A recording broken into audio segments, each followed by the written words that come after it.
Do you know what time it is? Welcome to the Legacy of Nerd. My name is Daniel, and today we have a special treat in store.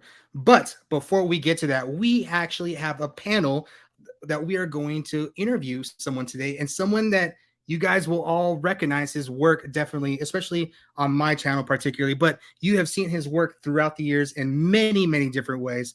First, I like to introduce our man from the Countdown City Geeks. He is newly anointed Retro Ray. How are you doing today, my Why friend? not? Thanks for Awesome, allowing me to man. come on your show. Yes, sir. And now we got Dan, the man from the fan club. How you What's going doing, on, man? everyone? I'm so I know you. excited, man. I've got so many questions to ask. This is a very special episode, and thank you for letting me be a part of this, guys. Awesome, man. Of course, man. When I heard this was a possibility, I was like, oh man, we got to get Dan because I know Dan's gonna be super excited to be here. Now you get to see my backdrop now, so I'm guessing you know that it has something to do with the Mighty Morphin Power Rangers, the movie from 1995. I always want to say 96, but it's 95. Our special guest, our man of the hour, is Rob Burman. He's a special effects and makeup artist from, you guessed it, the movie. How are you doing, my friend? I have been so much worse. Always room for improvement, but things don't suck. That's awesome. Oh man. So obviously, you know, we are very familiar with your work with the Power Rangers, but your work really extends all over time, eras, Hollywood's genres. You have done many different projects over the years. Kind of wanted to highlight some of the things on your Facebook page, which you have some of the stuff that you have done over the years, which is just it's just quite amazing. Look, I mean, all this stuff right here. You got your props. I mean, look at this guy, all red. It's awesome. A lot of horror stuff for sure. That looks like the Goonies. Oh man, that's awesome. Goonies. And so Bizarro. That's me. I need to talk about that for a second because I was a big Superboy fan. But before we get to that, I wanted to ask you, sir, how did you decide that this was something that you wanted to do? How did you get introduced into special effects and makeup? Well, I'll give you the quick rundown. Back in the late 1930s, my grandfather decided that he, as an artist, he was working on the Sears catalog, doing layups and things like that, and he was also a very talented artist and sculptor. So he had done monuments in Nebraska and things that are still there, a thing called Smoke Signals and Pioneer Woman, things like that, a World War Memorial Monument from, well, it was World War One, but at the time called World War because there's no World War Two yet. So he had done all of that and decided that he would try coming to Hollywood to see if he could, do any work. And so he started becoming a prop maker and a scenic artist and that kind of thing. He got hired to make a cane for a movie, a walking stick, and that happened to be a silver-headed wolf's cane for the Wolfman in 1941. What? So he sculpted that and created that cane. And while delivering it on set, he met Jack Pierce.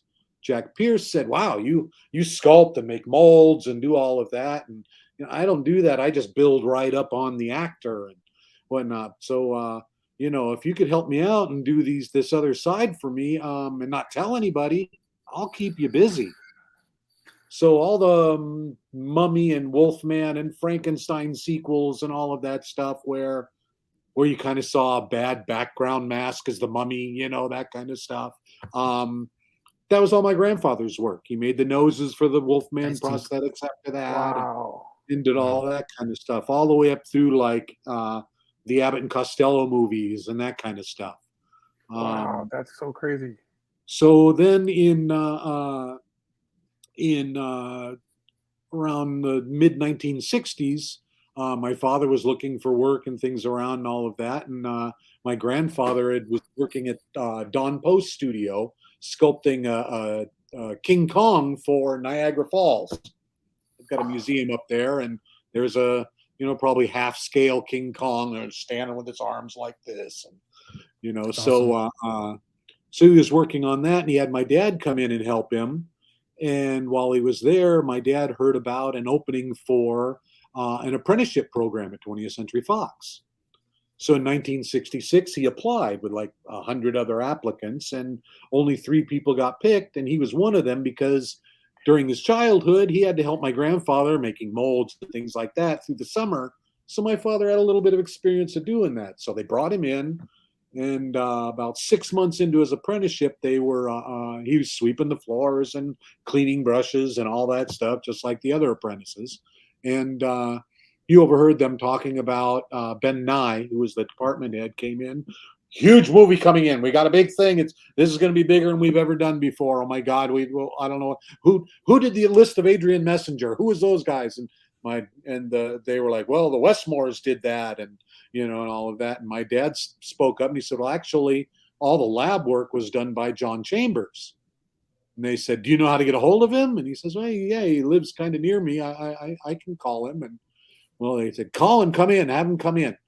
So John Chambers came in and did an interview with Ben Nye and came out and told my dad, this is going to be a big one, boy. This is going to be an Academy Award. And so they started the show on a 4-foot by 8-foot table. They started what eventually became the entire Planet of the Apes franchise. Whoa, dude, are you serious? Their very first movie, doing the test makeups on Edward G. Robinson and doing all of that stuff. So my father and John pretty much started. They've got a document. My dad's did a documentary called Making Apes, the artist that changed film. And that kind of explains that whole story very well and what went on for that. But so what I did was I was born in 1962, so I was like 4 years old at the time. But by the time I grew up and got into high school, my dad and John Chambers had started their own studio off the main lots, which nobody ever did back then. You either worked for the studio or you didn't work. So he started the studio with John, and within a year or two, John ended up leaving the company and everything. The reason they did this was because John had a contract with the CIA, and they were doing disguises and training agents and things like that. Well, then John left the studio, took the contract with him. But at the time, they did all the stuff that you see in the movie Argo. Okay. Yeah. About getting the Iranian hostages out and everything. And John Goodman plays John Chambers, who was my father's mentor. If you panned a little bit to the left, you probably would have seen my dad. But that's so cool. He didn't like my dad all that much. So he kind of wrote him out of the whole concept.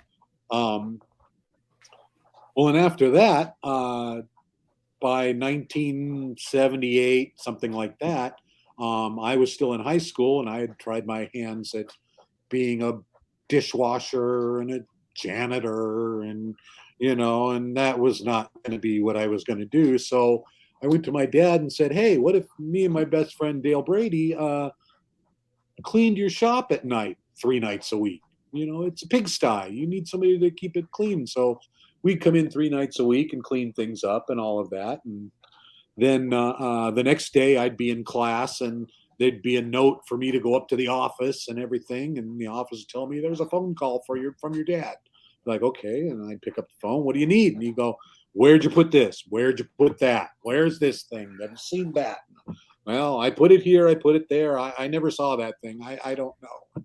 He'd say, come in after school. And I'd say, I can't come in after school. I'm supposed to go hiking. And, no, come in after school. So I started coming in after school, and I stocked the shelves. I cleaned the shop. I canned off materials. I did all the stuff that was supported the shop.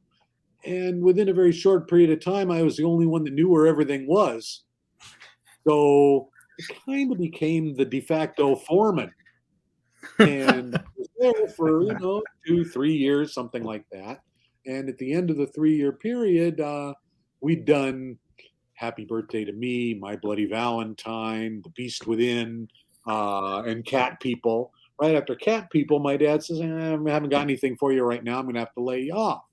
But we got a phone call from his friend Kenny Diaz, who said, we need a foam runner over here. And my dad would say, well, my son runs all my foam, and I just laid him off. You can have him. So I went over and started working for, I think it was $500 a week, which was more money than any of my friends that I'd ever known had made. And so I'm like, hey, this is great. And so I got $500 a week to run foam for Rob Bottin on The Thing. Well, at the end of that, I'm like, well, I guess maybe this is what I'll do. I'm still not a fan of this stuff or anything like that, but it was work. I was making good money. So, this is going to be better than getting a job at the market and being a box boy or something, So after that, I ended up being on, so many things. The Thing got me my job on Ghostbusters, which, I ran all the foam for with, again, my partner at the time, Dale Brady. And shortly after that, I left and went off to do some other things. I went back to my dad's to be the foreman on shows like Teen Wolf and Goonies and shows like that. So, and then went off to other things. I went up to work for Chris Wallace on The Fly.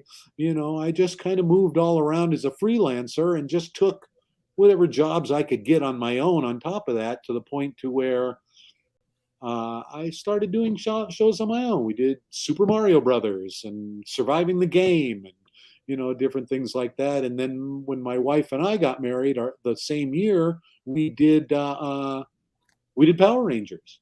94. We got married, started our company Sticks and Stones, and did Power Rangers. So that put us on the map, and we never really looked back. That's awesome.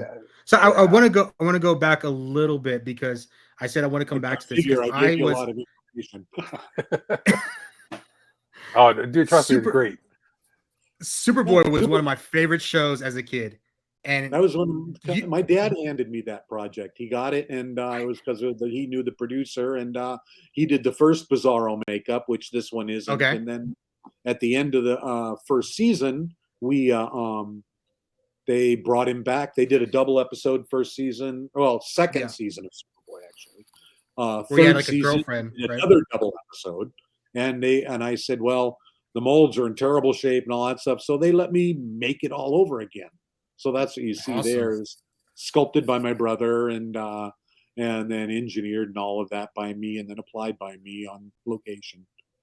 That is amazing, man. And this is something like straight from my childhood. And when we saw we were going to be talking to you, and I was looking at that, it's just like, man, that's before Power Rangers. That's what's got me to my fandom, and it's so crazy that you're just a major part of so many parts of my childhood, which brings us to Super Mario Brothers. What did you work on with Super Mario Brothers? We killed King Koopa. Nice. Of doing the puppet heads that transform between the bad CG and all that stuff till he melted to goo. So we did that's awesome. So you guys had the climax of the entire on Dennis Hopper. A puppet or a makeup on another guy who had the big green teeth and all of that, where kind of looked like a Goomba, but was full size. And then we did a 2-stage transformation after that, both dinosaur-looking puppets, and they CG'd between all of them to make it look like he was devolving, and then they turned him into goo. At this time, were you still for 13 seconds worth of footage? But that's the movie. That's the entire movie. That's their climax right there. Well, yeah, exactly. I understand that. But, I thought that Mark Maitre and Dave Nelson did an amazing job on the Yoshi puppet character, and Makeup and Effects Labs did some of the best work they'd ever done up to that point, doing the Goombas and all that stuff. So it was like all of us that were working on it really had something to prove. That was awesome. It was a really ballsy movie for its time, for sure. I was going to ask, at this point, were you still freelancing, or were you already part of your own studio for Sticks and Stones? We didn't start Sticks and Stones until 94. So I had done those two things in my shop where we had Sticks and Stones, but it was still me as myself at the time. Okay, I got you. So brings us not to Power Rangers yet, but you posted this not too long ago. You have a major part in Batman Returns as well. Did you want to talk about that? I'm one of the few people that worked on all three characters. I came Awesome. in to start on Danny DeVito making his body molds for his suit, for the padding and everything that went underneath his clothes. At one point, they were going to do a nude bath scene, so they made it very detailed and all that, and we did that, and that was again underneath his regular. The closest you get to see it is when he's in his dirty old Union suit kind of thing, and all of that. Oh yeah. Okay. But so we did that, and I made the body molds and all the stuff off the sculptures and whatnot, and all the molds that they sent to Stan Winston's to do the prosthetics on and all of that. And then once I finished there, they moved me into the finishing department where I was doing finish work and seaming and patching and fixing up all of the bat cowls and bat suits and all of that stuff. Tiny little bubble, tiny little hole. I had to fix everything so that it looked pristine. And then started on Catwoman stuff, doing cowls and whatnot. I'm one of the people that know that there's 216 stitches on each cowl for Catwoman because I had to replace them all. They sculpted them in place, cast them in foam, and they all came out as little bubbles. So I had to trim all them off and make new ones stitched on in latex. I made a formulation of latex that I could squirt on with a little syringe, go like that, and do that, and then they all get painted white, and it looked just like real stitches. There were 3 different styles of cowls in different stages of disrepair, because one of the things that people don't know is the cat suit could not be torn or cut in any way, or it would just split. So all of those splits and all of those things are little latex prosthetics glued onto her suit with a little skin panel behind it so that it looked like it was splitting open and you could see her skin underneath.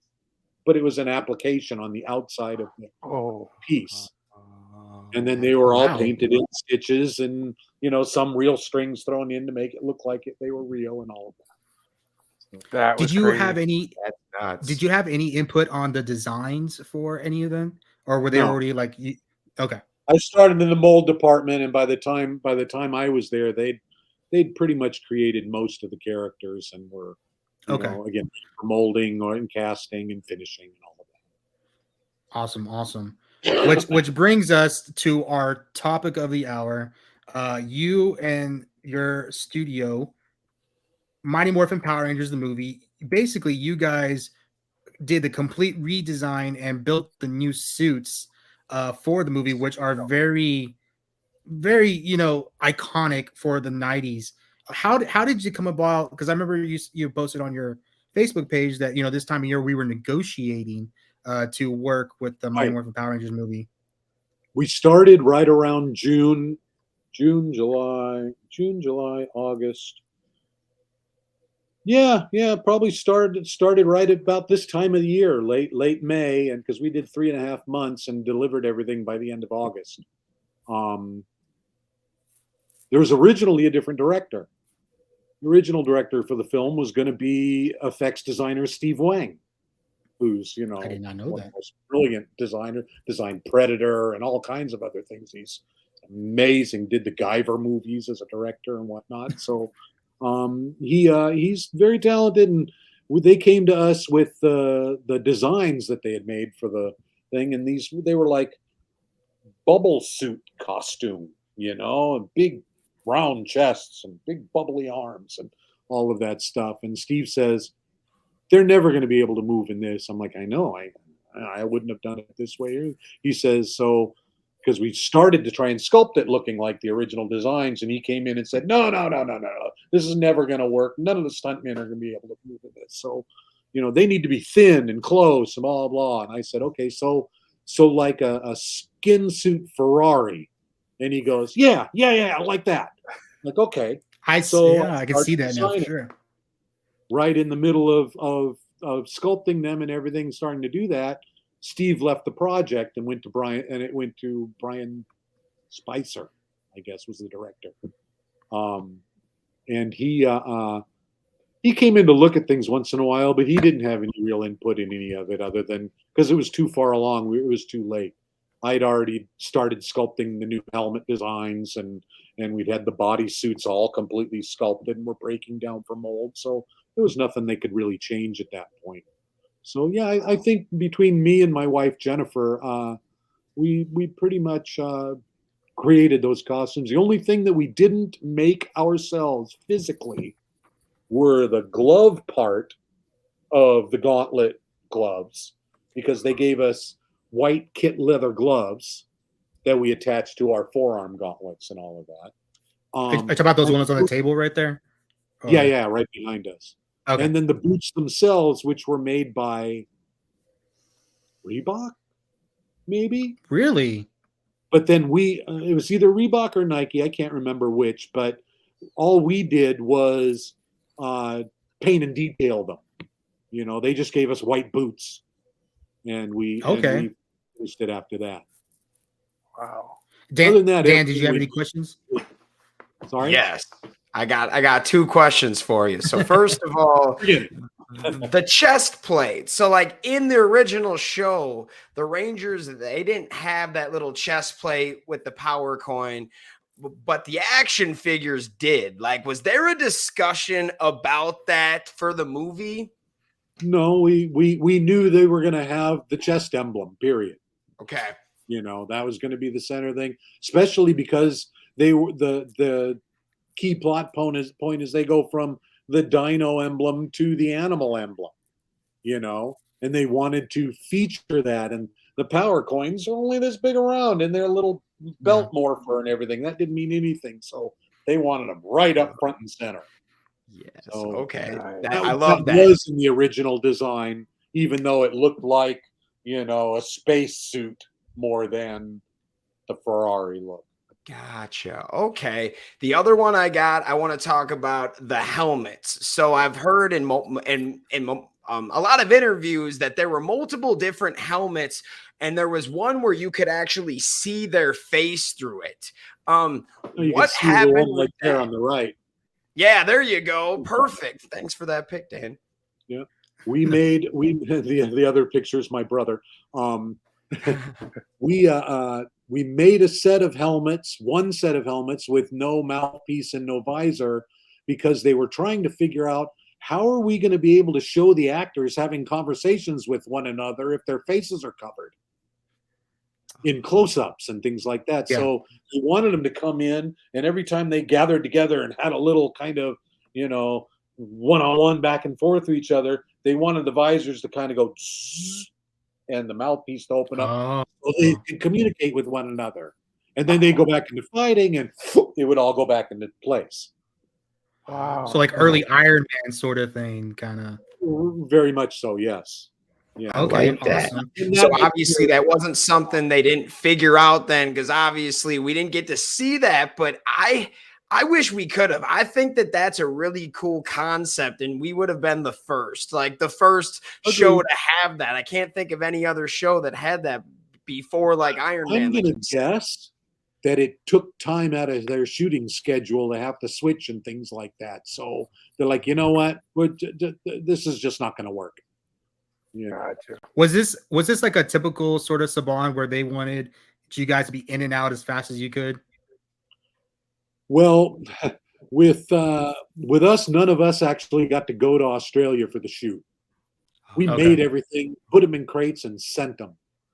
Okay. A month later, they called us panicking about, you know, they're getting rashes and they're thising and they're thating. We said, well, go back to look at memo number 272, because we had a big stack of memos with production, where you signed off on us saying that this isn't going to work and you're going to have problems.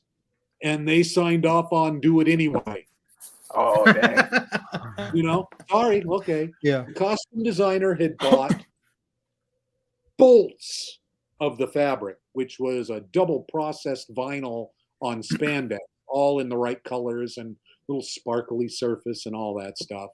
And so it was like, you're using this. We spent a lot of money. You're using it. Well, we said, this stuff doesn't stretch. It doesn't move.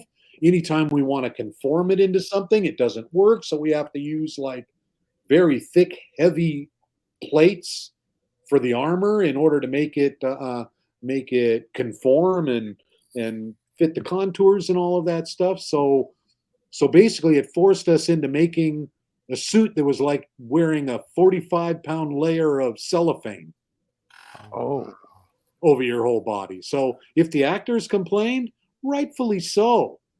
You know, they didn't breathe. They didn't do anything like that. The helmets were just barely big enough to fit them because nobody said, oh, yeah, Aisha's going to have big dreadlocks on and things like that. And it's like, I mean, we made them to fit them. And then they had to kind of modify them to beef them up in order to fit the actors. Not the stunt people, but the actors. Yeah. So, Gotcha.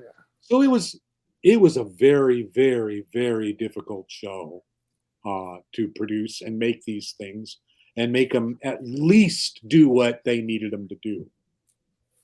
They looked awesome in the camera. It was amazing. There's the great story in our first fitting with Amy Jo Johnson, and she comes out in her Pink Ranger suit, and she comes out, I can't move. This is just, I can't move. It burns and it hurts. And blah, blah. And then Steve Cardenas was there having his fitting the same day, and he walks out of the changing room and goes, I feel great. And did a triple backflip. And she looked at him like, you are a jerk. Oh, wow. That's But awesome. we only got the actors at night after they were shooting during the day. They would be on, the series all day and everything. They didn't release them to do body casts on all of them, so we had to make like a one-size-fits-all kind of costume. So we had to fit them all together in individual pieces that all overlapped and shingled together so that they would fit the different people. Here, what you see in the background, the girl's suit is actually on a male stuntman.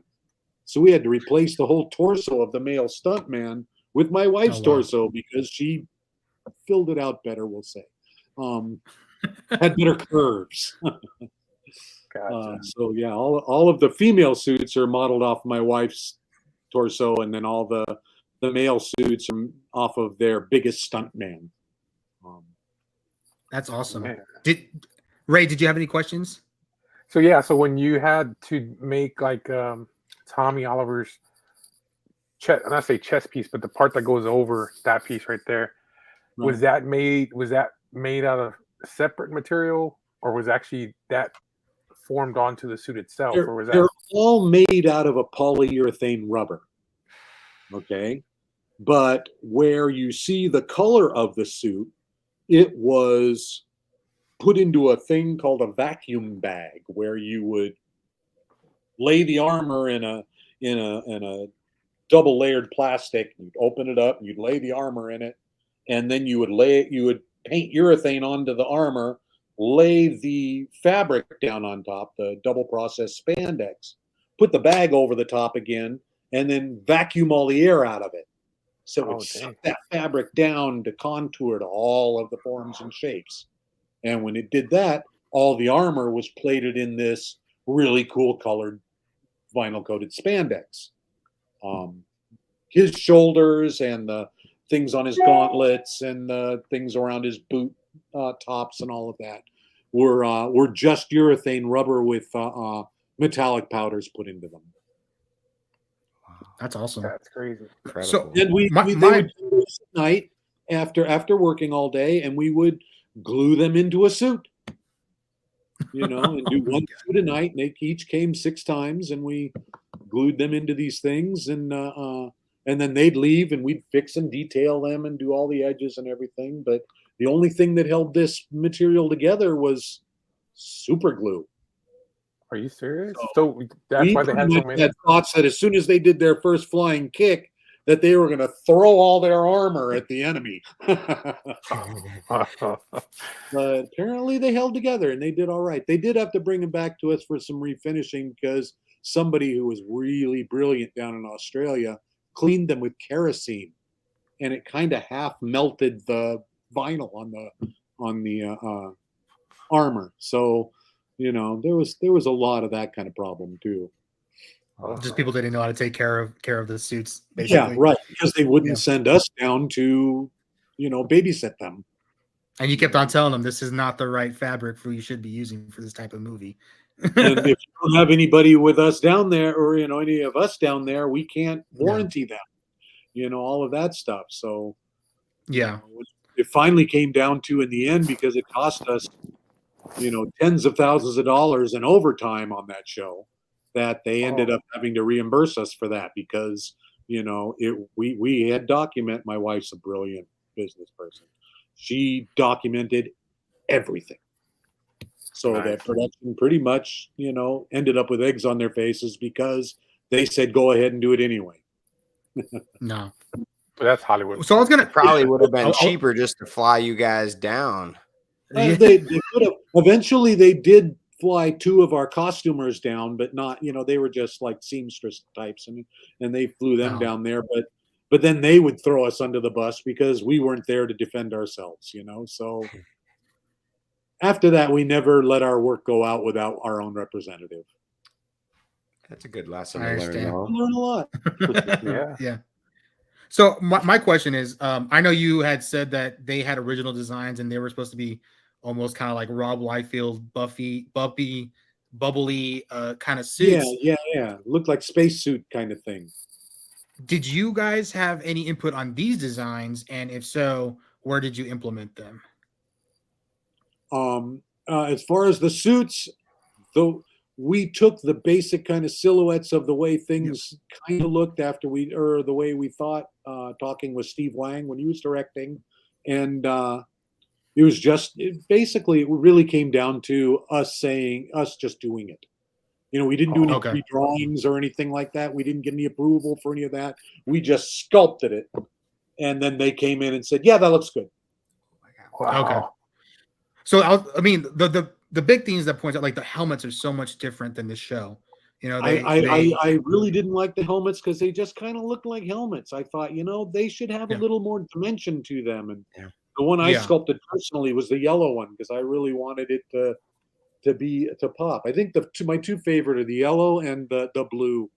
I love the The blue's the best, man. I love the blue. I thought I had that picture on here, but you have the blue one. I think is really evident. Like you made it look like an actual Triceratops head, right? Compared to the show. The show is just a round helmet painted like a Triceratops. We also designed them with vents inside and little fans so that it blew their breath away from the visor to prevent them from fogging up as easily. Oh, wow. Okay. Because I just use close in that thing like that. As soon as you exhale, the visor just goes white. Yeah. But in the very back, which you can see only in the profile there, on the back of each helmet was a little box kind of opening that had a little tiny fan in it that sucked air up through a vent to the top and blew it down to the face. That's genius. What did the actors and stunt people say about that? Did they like that part?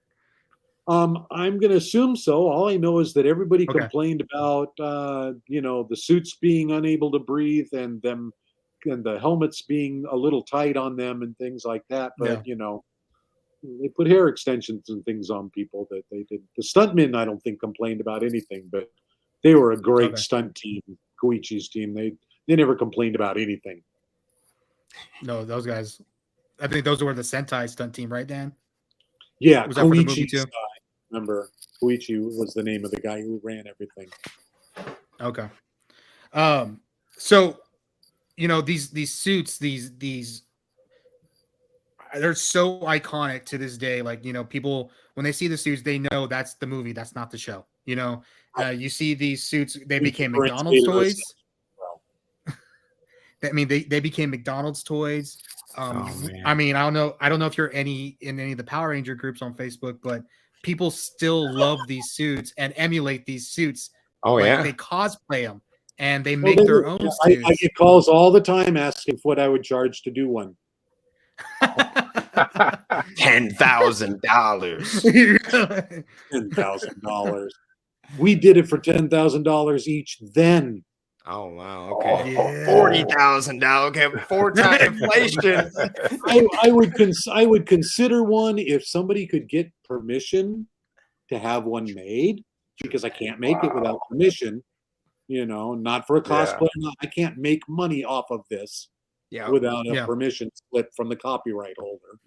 And I would start at 25 grand. I mean, it would be official. Yeah. Yeah. And it would take several months to make from scratch. See, That's like this crazy. is something that we need to have, like in the, what is that? Where they have all the TV stuff, memorabilia for the TVs. It's either in Washington, I think. Oh, the Smithsonian? Yeah, we need to have these suits there, just because They just get the ones from Planet Hollywood. I was about to but say, I they remember ain't seeing great condition though. Some of them, like I saw when I was in Florida, the one they had there, you could see the deterioration on the. Yeah.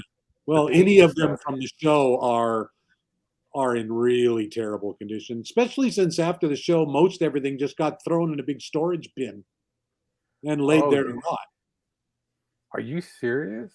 Well, when I went over to Fox shortly before they did the parade tour thing that they did after the release, they wanted me to come over and take a look at the suits, and I just saw all of them laying in a pile in the end of a big metal cargo container on the Fox lot.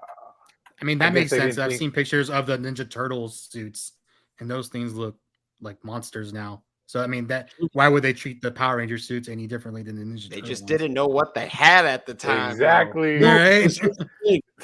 Fox and Saban both hated making the movie together. And so they fought each other the whole time.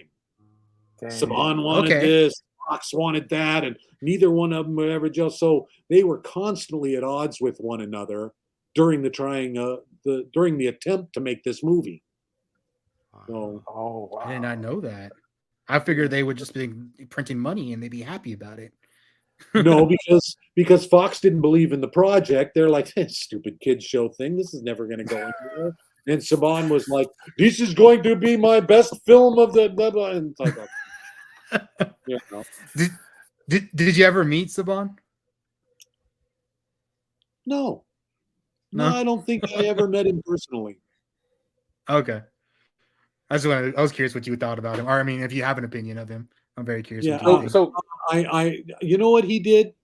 He took a TV show from the 1970s that was in syndication and cut all the Japanese out of it.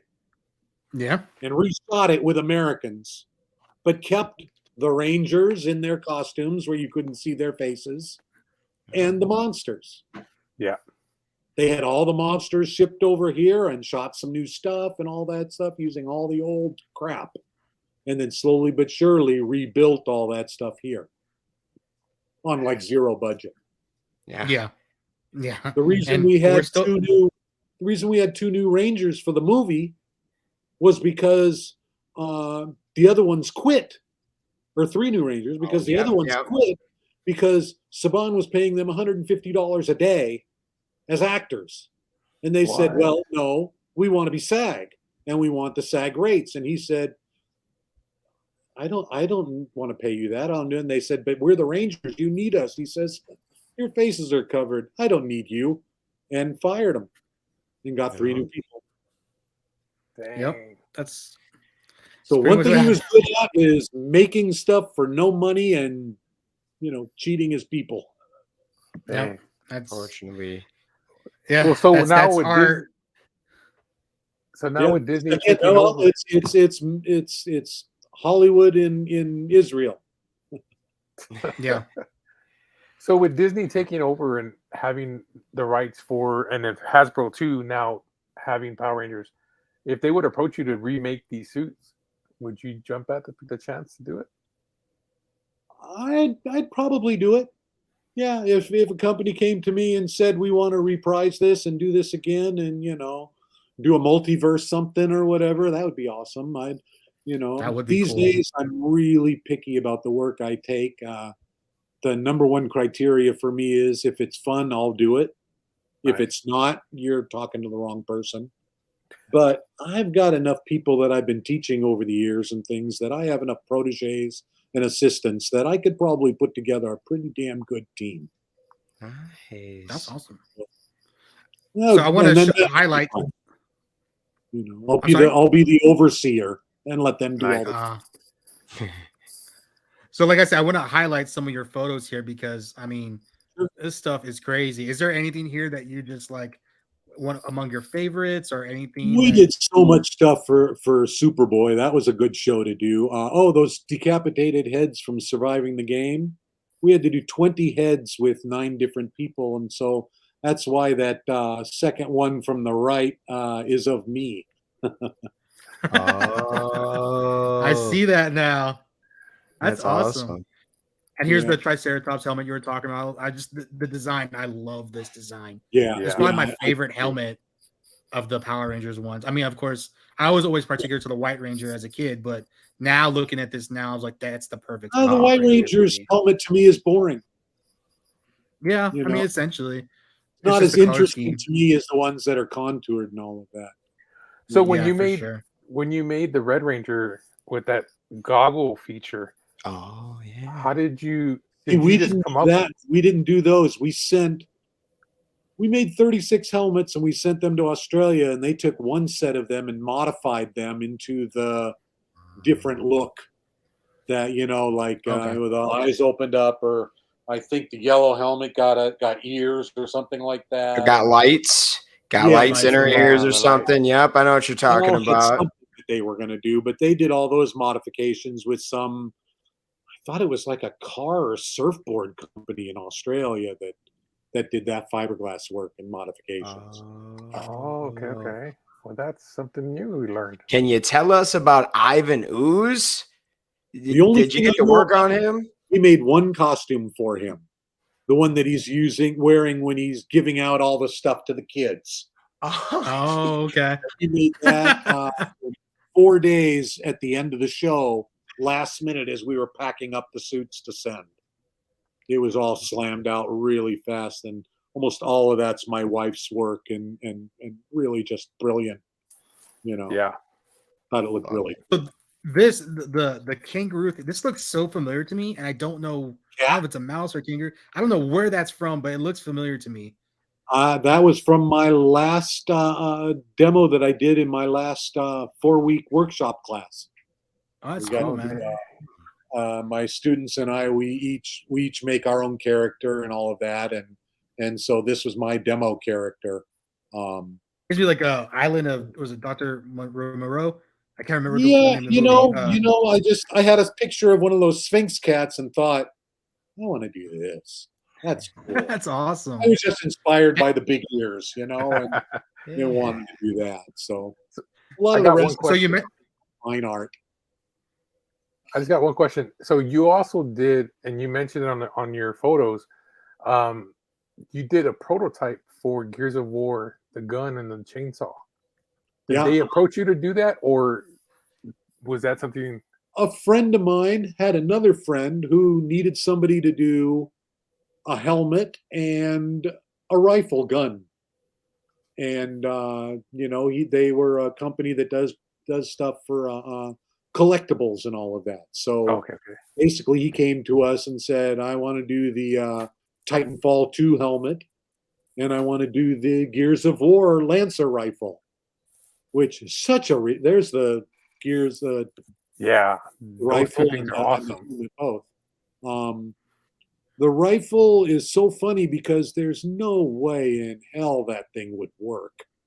Because the chainsaw goes into the thing, goes right through the magazine of the gun. Yeah. If it would actually work, it couldn't work. There's no functionality to it, but it looks cool. But Yeah, this definitely does. And the Totally. video game was awesome. yeah.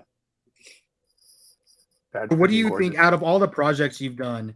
What is the one that you enjoyed the most doing?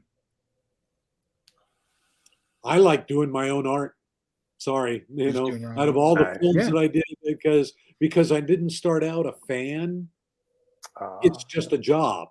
You know what I mean? Yeah. I can be a fan of the finished product. Like I would say, out of all the things I have worked on, I can watch The Thing every time it's on. I can watch Ghostbusters every time it's on. You know, probably those two more than anything. They're probably the top two that I love. Batman Returns was good, and I like that. Scrooged, I can watch that just about any time. You know, That's awesome. it was the Ghost of Christmas Future, so yeah, I got to watch that. Nice. Where are these reptilians? Where is that your art as well? 'Cause I love these. Buck Rogers video game commercial, What? What 80s. do you mean Buck Rogers video game?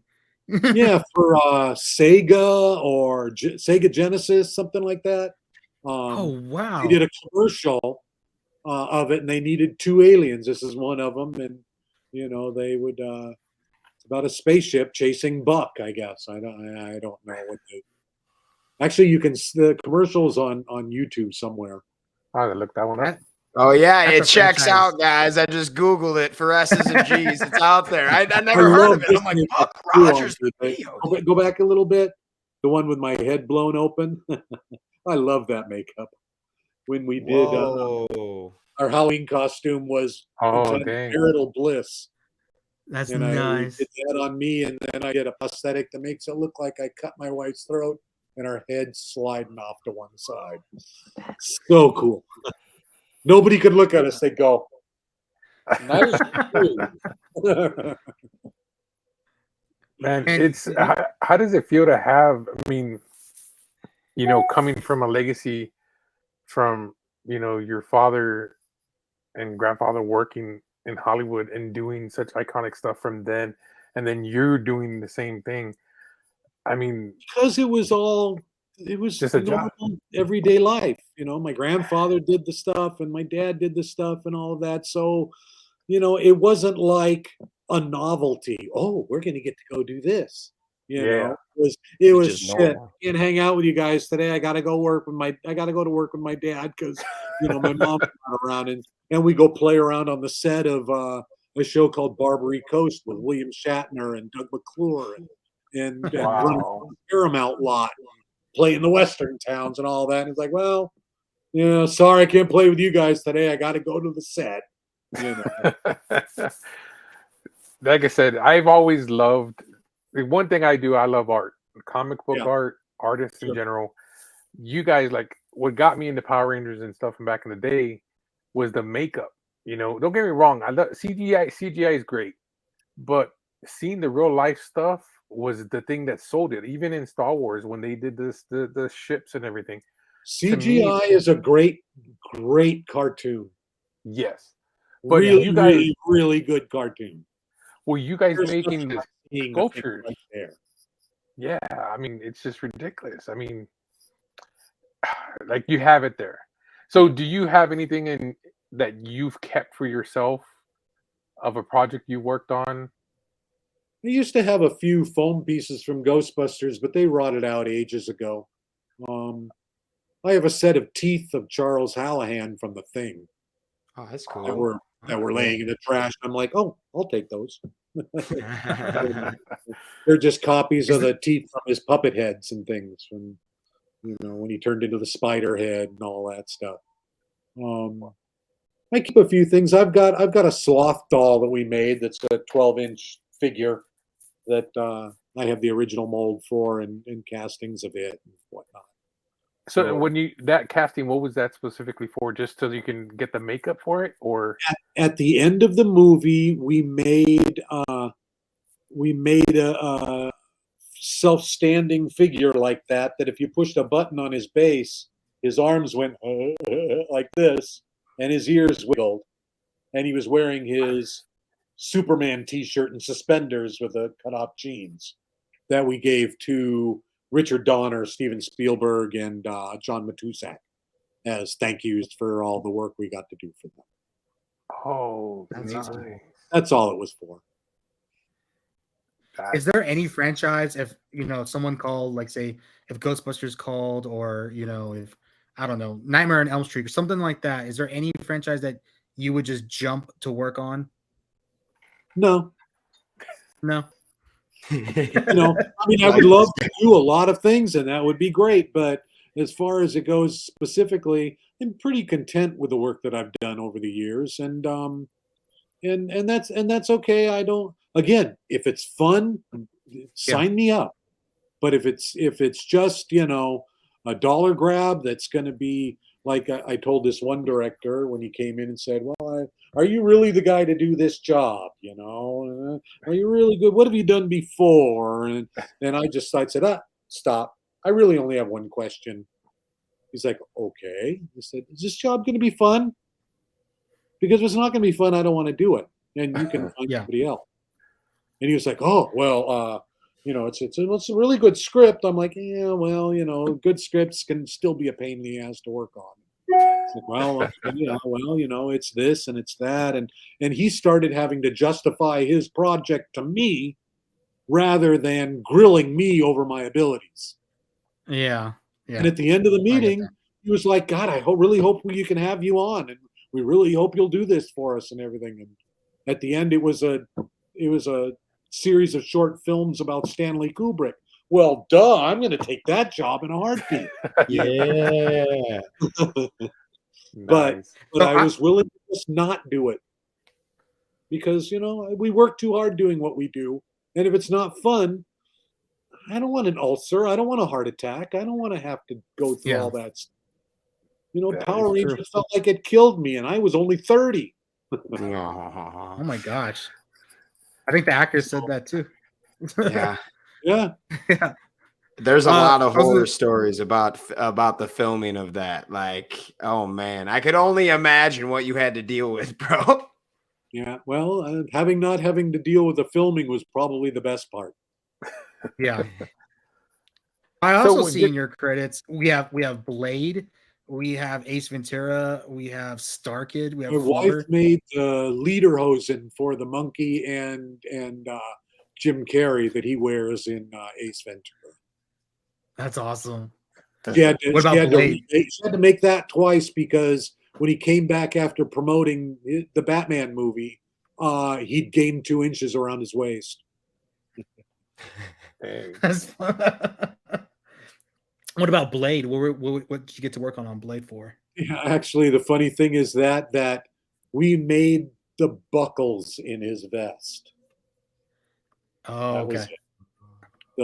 The costumer from Power Rangers, the assistant costume designer on Power Rangers, came to us later and was doing the design for Blade. And so she said, "I need these buckles, but I need them soft. They can't be metal." So we made stunt versions of buckles for his vest and that kind of stuff. That's cool. That's awesome. We do a lot of that. Samurai? Sorry? And The Last Samurai? Last Samurai worked for Creature Effects, and we did dead horses. Okay. They got a bunch of big battle scene. taxidermy forms, and we would flock them and fur them and all that. But all of those horses were like, laying there like that. And I'm like, that doesn't look like a dead horse. So I convinced them to give me 2 of them, and I cut them apart and changed the shape. So one of them looked like it was stretched out like it had died leaping over a fence, and another one all kind of curled up fetally and things like that. So people would come by and look at the horses and they just kind of look away because it was gory. It's hard to see. Dramatic, yeah. Like, oh, that's really sad. But that's what they needed to look like. They couldn't look like, wooden figures laying on the battlefield. And then you don't see any of that in the movie. So much I've worked on where everything just doesn't get seen. I did 3.5 months in China on a show, and you would never know I was on the movie. Oh my gosh. What is the one that sticks out the most? about stuff that I didn't get to see, Yeah, probably that one, the one in that one. China, Okay. because I 3.5 months in China in the backcountry and little villages and things like that in the middle of nowhere was hard. Yeah. We went on strike with production one day to get clean water. Oh We my ate a gosh. lot of green beans and peanuts and watermelon because that was all that was locally available. And so it was really a hard production, and to see the movie and not see any of my work in it was very disheartening. Yeah, I imagine so. Well, I think we're coming to the end. Retro Ray, do you have Always any go way questions too for Rob? short. The question I got for you, sir, is on the suits. Getting back to the suits that we didn't get to, so you literally came up with the design. Yeah. How did you come up with, like, okay, this is how we're going to do the arms, these are how we're going to do the areas in the chest area? Did you just kind of just pop in your head Wing visually it? and yeah, so you winged it basically? I pretty much winged it. I said, well, I can see that, I'd like to do a nice deltoid piece for the cap here. And then under that needed to look like something else.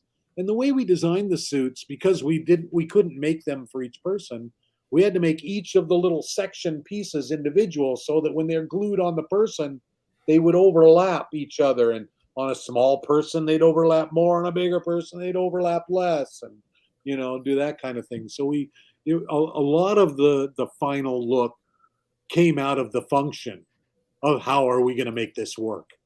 Gotcha. You know. Well, I mean, you did a great job. I mean, that artwork on the suit, the colors you used, the helmet designs. I think that movie, those are the iconic thing of the movie to me.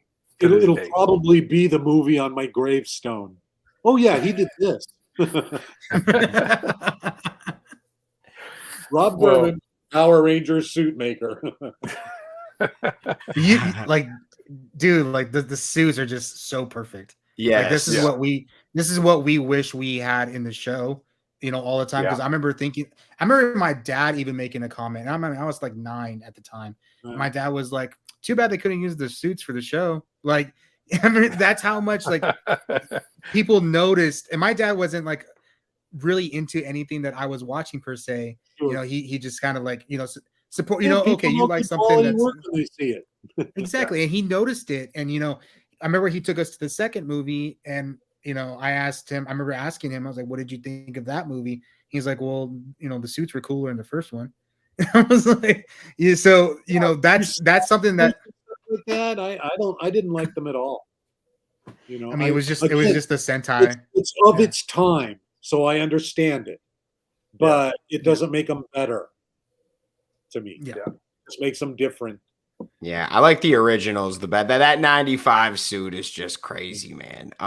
Is there like a favorite moment or a funny moment? Like, you've had a career, you've done a lot of crazy projects, a lot of really awesome things. What is like your favorite moment or something that was just hilarious? Like, what's one of those moments you can tell us about, Rob? The in retrospect, after the years, it's a tiny little moment, but it's probably the most validating moment of my entire life. Was working for my brother. He brought me in to babysit his masks for Mission Impossible 3. He did the pullover Philip Seymour Hoffman mask.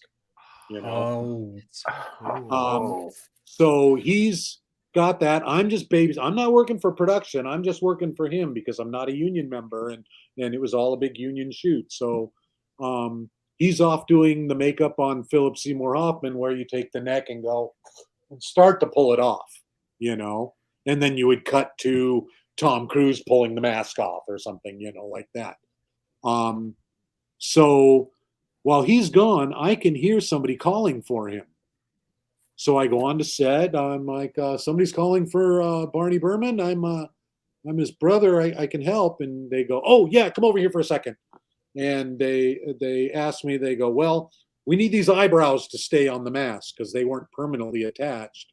because he didn't know where they were going to cut into, whatever. Wanted to give them their choices. They're like, well, the eyebrows keep falling off. I'm like, okay, well, I can probably do that. And I look up, and it's the makeup department head, Michelle Burke. It's the first AD on the movie.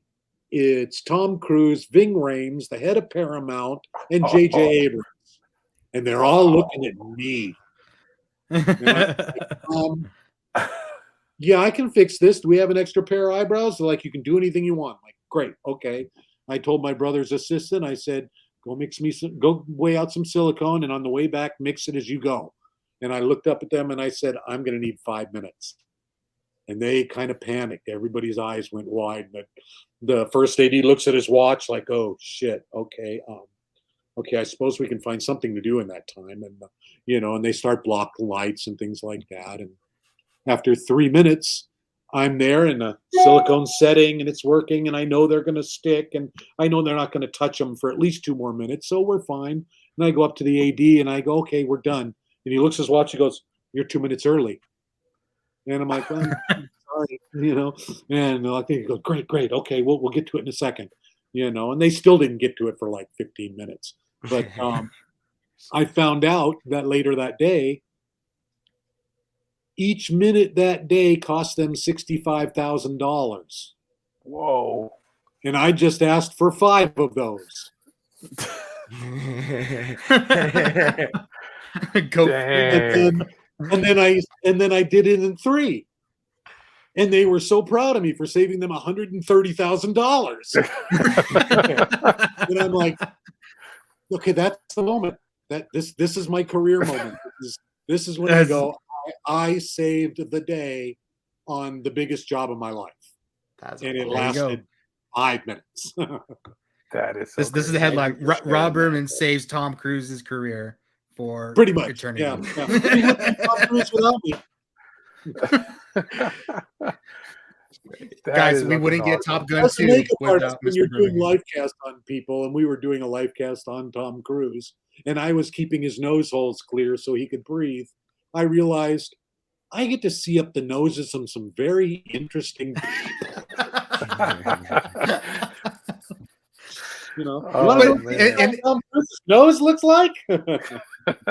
It's funny though, but if you think about it, in those moments when you are providing those nose holes, you are life and death for that person. You are the most important person on that set. Sorry, we lost him. I mean, he didn't make it. What? You're like, hold on, give me 5 minutes. I'll bring it back. I will. I swear. Just give me 5. Little puppet comes out on. Hi, I'm Tom Cruise. This is a Weekend at Bernie's cell style. That would be funny. All right, guys. Dan, do you have any last thoughts or last questions you want to ask for Rob's here? You know what? I think I asked everything I wanted to ask, but Rob, I just want to thank you, man. You've had a great career. There was things that I found out in this interview I didn't even know you worked on, man. Great job. And I'm hoping I can see more from you in the future.